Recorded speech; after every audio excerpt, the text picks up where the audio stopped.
Hello everyone, I'm back. I'm here for another gameplay. This time I'm playing Yisan, Wanderer Bard, against Derevi, Imperial Tactician, if you saw by the title. So, Derevi, she is one of the very good commanders. She's Banded Dual Commander. Bant colored with an activated ability of 4 mana. Put her from the command zone onto the battlefield. Whenever she ETBs or a creature they control deals combat damage to me, tap her and tap target permanent. So she's almost always in a stacked shell. She's usually a control build over behind that. Sort of like an Edric build with some white effects in there. I have a very good opening hand. I have turn 2 Yisan with protection from Daze because I'll have 4 mana on turn 2. I have Zenith for the late game, and I have some ramp, and I have Wirewood Lodge if I decide to go for the Priest of Titania super mana route, which would be go Green Sun Zenith. So I've got lots of options here. So I'm definitely going to keep this, and I win the die roll, which is even better. My opponent keeps their hand as well, and I'm playing against Yoko 23 with the same braids avatar as I, and I comment on that on the side. I'm not going to pull up the chat. He doesn't talk at all the entire game. All I tell is good luck, have fun, and GG at the end. So turn 1 Glacial Fortress sort of signals to me that it's not the most cutthroat Derevi deck, but seeing as he is playing Derevi, I am never going to underestimate this commander. I don't care what you tell me, I don't care if you tell me it's the precon. I am going to assume it is the most broken version of the deck. And this is what I tell people. If you are playing a commander that is known to do broken things, and you are not doing those broken things, you are doing yourself a disservice by playing that commander. Because people will expect you to be doing them, so you might as well do them. So I go with Soldering on turn 1, and turn 2 Yisan, just like this deck always likes to do. He didn't have the island anywhere for the potential Daze, but it's always nice to have that option, that ability to play around it. Flooded Grove on turn 2, he thinks for a sec, figures out how his mana is going to work, and goes with the Noble Hierarch. So he needed the green mana, so a little rough on the opening hand, but Hierarch fixes his mana right away. Hierarch's usually pretty good in the Derevi build as well. It's basically better than birds in the deck, although the deck does start swinging out with multiple creatures at once, and that's what Exalted wants to do. I pick up Llanowar Elves. That's going to be useful, but this turn I plan on using Yisan, and that means I have 2 mana left over, and I could use Llanowar Elves as ramp, or I could use Rampant Growth or Sakura Tribe-Elder. I decided to go with the Rampant Growth this turn, because Rampant Growth is slightly more narrow than Sakura Tribe-Elder. Sakura is a creature, it can attack, and I know that I want to sacrifice this turn if I played out Tribe-Elder, so I'd rather just play the Rampant Growth, which only has the one mode of getting me land, whereas Tribe-Elder might attack for some reason. So I go with that, drop the Tribe-Elder into play, and then just leave up my mana, or drop the Rampant Growth through, get up land. I just talked about why I wasn't playing Tribe-Elder, and I'm just going to leave up Yisan here. No sense in tapping out and letting him crash into me. And end of turn, I'm going to go get, and I decided to go for the Sakura Tribe Scout line. I've been testing this line more and more. I go for it because I want to get more and more familiar with this line as well. So that's why I decided to go with Sakura Tribe Scout plan. Pick up Green River Murasa, that's it. One of the new additions to the deck. Double Eternal Witness, I think it's going to be very good in the deck, and I've been pleased with it so far. I've only gotten in play twice so far, since it's been added. So now I go with the Llanowar Elves, and I have enough mana to play the Sakura Tribe-Elder this turn as well. Now I know that he's going to flash into Derevi on the end of his turn, or on the end of Yoko's turn. Sorry, someone commented and called me out for using his and him. Well, the reason that I use him and his pronouns is because, according to Wizards of the Coast, about 98% of 95 to 98% of Magic players are men, and the other 2 to 5% are women. So I'm using male pronouns because statistically it's the best chance that I'm correct in calling them a man as calling them a female. If you are the player that I'm playing against and want to correct me, I'm more than happy to apologize for that. But I will be going with the statistical majority here, and I apologize for anybody that offends, but it does make the most sense. Yoko's going to flash in Derevi here, and Derevi's pretty good, and Derevi is a she, so you'll notice that I jump between them. I do care about getting the characters right, because they are characters in a storyline, so to speak. So Derevi comes in and forces my hand on Yisan. I have the option to activate Yisan in my turn, because I knew Derevi would be coming down and getting, and if he didn't activate Derevi's ability in response to me using Yisan, I could go get Phyrexian Revoker and name Derevi, and then I would have essentially time walked him. But I really don't want Revoke here. I'd rather him be comfortable putting Derevi into play, starting to try to accrue value there, and me develop my mana, because I'm going to have a much better top end than he will. Derevi decks tend to fall flat if they don't randomly draw the cards that give them card advantage, because tapping and literally twiddling things is not really what the decks want to do. It's just how they enable themselves to draw into better cards or keep that flow of cards going. But if they don't get something to keep that flow going, the decks tend to fall flat very quickly. That is, well, the one thing the Yisan deck does not have issues with. So I'm going to let Derevi come into play instead of getting the Revoker, because I have a much better top end than he's going to have, and I have this Null Mage Shepherd, so if he untaps and plays a lock piece like a Null Rod or a Winter Orb or something, I can use Null Mage Shepherd to get myself out of it. So figures out his mana for a sec, and Derevi comes in and taps down my Sol Ring, forcing me to use Yisan here. So I'm going to go get the Scrib Ranger, the second part of the Sakura Tribe Scout plan, because Scrib Ranger plus Tribe Scout equals untapped land per turn, slash double Yisan activations for no loss of value. And I'm just going to do this now to untap one of my lands effectively, and get Yisan back up to block with no repercussions. At least keeps Hierarch out of the combat zone. And this keeps Derevi out of the combat zone because of protection from blue. Also, Derevi cannot tap Scrib Ranger under any circumstances, which is pretty nice. Hinterland Harbor comes down tapped. That's fine. So 3. I think he figures out his mana for a sec. Yep. Alright. So, and plays Set Transcendent. Alright, well that's pretty good. I'm going to be able to attack in that with Scrib Ranger if I want, but then I leave myself open to Derevi. And I really don't want to be attacked by Derevi. So there's a chance that I just let this go and plan on using Green Sun for Terrastodon to kill this eventually, or flooding the board, or not sacking Tribe Elder and sending everything in just to knock it down a few points.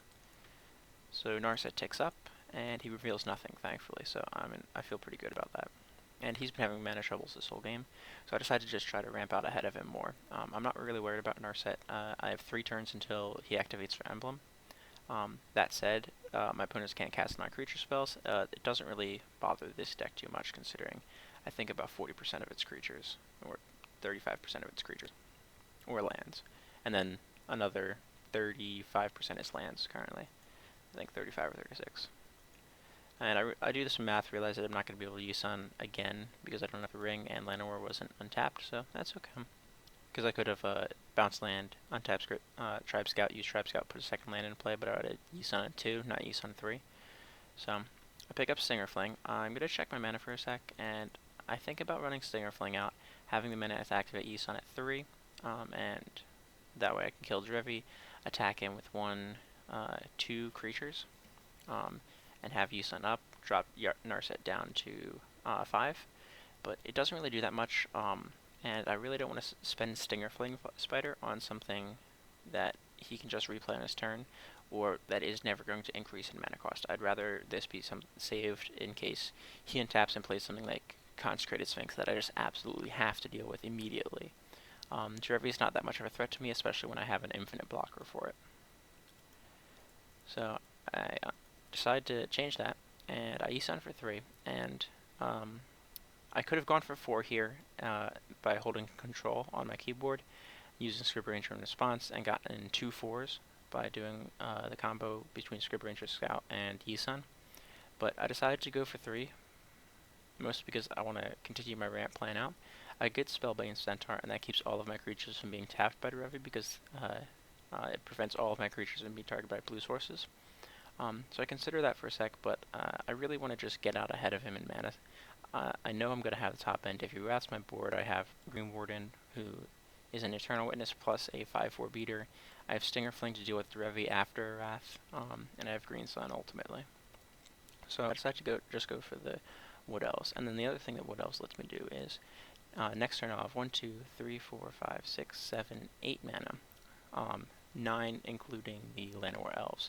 So if I draw any land, I have Green Sun for any creature in my deck, up to Terastodon, up to and including Terastodon at that point. So I decided to go for Wood Elves here. And as long as I can either keep my board around and keep Llanowar Elves, or draw a land, or get an additional land into play, I have Green Sun Terastodon on my turn to send it back in mana and deal with Narset before it goes ultimate. And I think about what I can do for a sec, and I untap Yisan here just because I don't want him to respond to me trying to untap Yisan with something like Swords to Plowshares. So even though I lose mana in this sense by bouncing a forest and then replaying it, I wasn't doing anything else with the mana, and I want Yisan untapped before he starts his turn, so that way he can't Swords to Plowshares in response to me using Script Ranger to untap Yisan.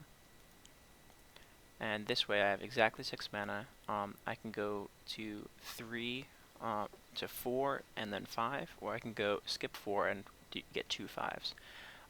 I decide not to go, because I'm not going to 5 on my turn, I decide to go for the 4-5 line instead of the 5-5, which is usually Acidic Slime and Seedborn Muse. So he's going to rebound the next thing he's going to play. That's fine with me. What's he going to do? And I expect a Time Walk here, because that's really where Narset starts to shine when you have Time Walk effects, and they're usually played well in Derevi. I see the mana, and I look at the mana, and I just gotta assume there's no blue. It's not a Time Walk.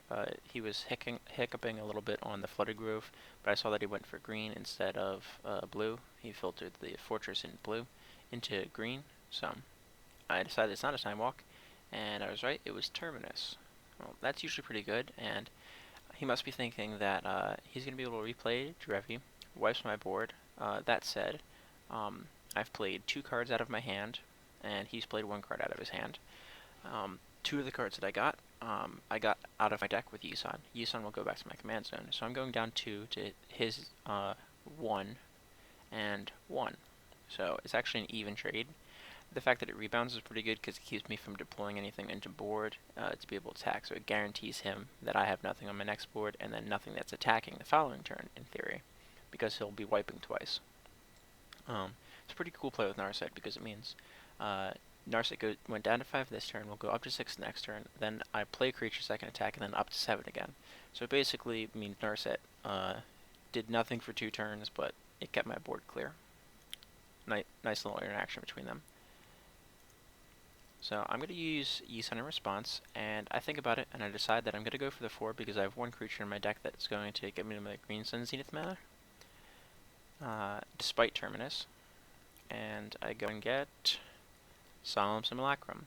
Now I could have gotten Temur Sabertooth, but there's not really anything in play that I care about bouncing and protecting that much.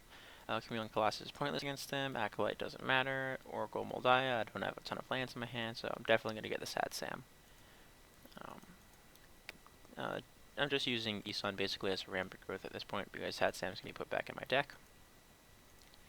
And now I'm going to untap Yisan and use him again, and make a mistake here.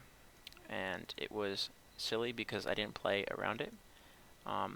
So I use his Acidic Slime and I target his Flooded Grove because it produces the most blue mana. This is a single blue, this is a single blue, this is now a blue because of Tundra. And this is a single blue. What I should have done is target the Tundra, because nothing else is an island, and I want to play around Daze, just like I did on turn 1. This is his only island. Also, by destroying this is as well his only plains, it turns off Nimbus Maze. So, while I target Flooded Grove because it produces 2 blue, Tundra also effectively produces 2 blue, because it itself makes blue, and it turns Nimbus Maze on. So I should have been targeting Tundra here, and I make a mistake of going for Flooded Grove, and it could have come back to haunt me. So I destroy the Grove, and everything goes to the bottom. He's probably feeling pretty good about everything. And the order doesn't matter on the bottom for me. And he's going to ship the turn back. And I draw the land. I don't remember. 2, 9. No, I didn't need it.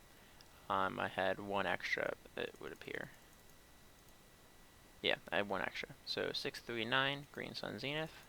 And it immediately clicks through. I see that he F6'd for my turn. It just jumped up right away when I had played it in-game. And I look through, and there's my big baddie. And I wish I had the option, to, like in my account settings, to set sort library by converted mana cost and then alphabetical order instead of just alphabetical order. I know some people like pure alphabetical, but if I'm going 8, I know what I'm getting. I know I'm getting an 8 drop. There it is. So I would like it to be able to be sorted like the regular setup that you can do in your collection when you're editing your deck. So I am going to get the Terrastodon, and I get Terrastodon because I know the Terminus is coming back. So I'm trading my turn to put Terrastodon into play temporarily, kill white source, which effectively turns off this white source. Well, I'll probably take green source, white source, Narset, because then that turns off this. So he has a single white or blue, a colorless mana, and 3 elephants in play at the start of his upkeep. And then he'll be potentially rebounding Terminus. I do not actually know if rebound is optional or not. It actually may be, but but he'd be down to 2 lands against a 9/9 and me having 10 mana. There's not really anything you can do. I can attack him with Terrastodon. He'll probably triple block to get it off my board, and then in main 2, I'll replay green. I'll play Green Water Marasa and get Terrastodon back, and that would draw the concession as well. So Terrastodon ends games like nothing else, and on turn 6, my opponent scoops the game. I hope you guys enjoyed this one. I definitely want to show it off because Derevi can be one of the most hated commanders, and it's probably the best Bant commander for sure. I think it ranks slightly above Rafik, just because it gets to play a more controlling game and doesn't have to play as many narrow cards like Rafik does. But Rafik can steal quite a few games. I think they'd probably be 60-40 Derevi, or maybe 55-45 Derevi for matchups. But probably one of the best tier 1/5 commanders. I think top of tier 1/5. But compared to another 3-color commander that costs 4 to put it into play of Zur, Derevi just falls flat in comparison. If she had black in her cost instead of white, or instead of probably green, so if she was Esper or Sultai, I think she'd probably be banned in traditional commander as well as French commander, because black would be too good with these effects. I hope you guys enjoyed the game. I will see you in the next one. Don't forget to like, subscribe, and share the video. If you have any suggestions for future decks, or if you just want to jam some games with me online, feel free to shoot me a message or comment down below.